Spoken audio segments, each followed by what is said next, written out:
Oh, gosh.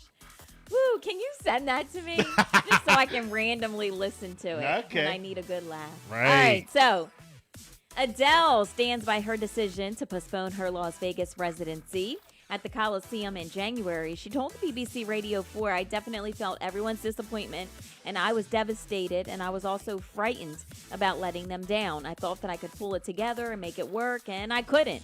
But I have to stand by that decision.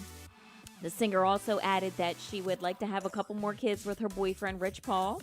She also added that it would be wonderful if we can. If not, I've got Angelo, and I just want to be happy. So Adele stands by her decision to postpone her Las Vegas residency at the Coliseum in January. Okay.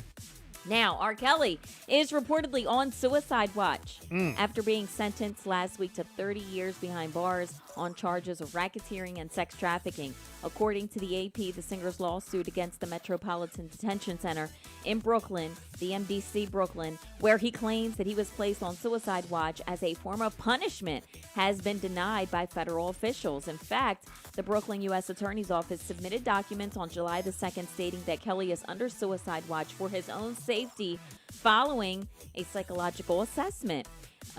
The Assistant U.S. Attorney Melanie Spite said in the court filing that Kelly's current life circumstances are bringing emotional distress. She also added that he is a convicted sex offender who has been sentenced to spend the next 3 decades in prison. In the immediate future, he faces another federal criminal trial in Chicago for charges related to child pornography.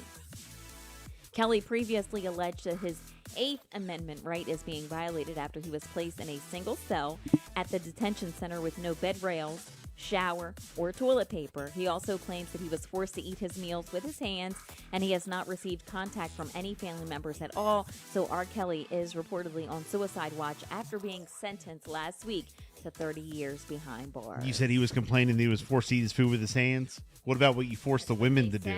That's what they say here. Yeah.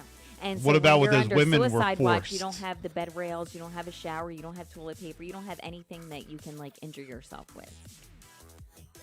Yeah. So we'll see what happens with that.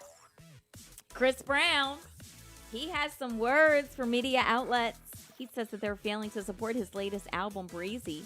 He says that they would rather give him negative coverage and all these stories about him than anything positive he does.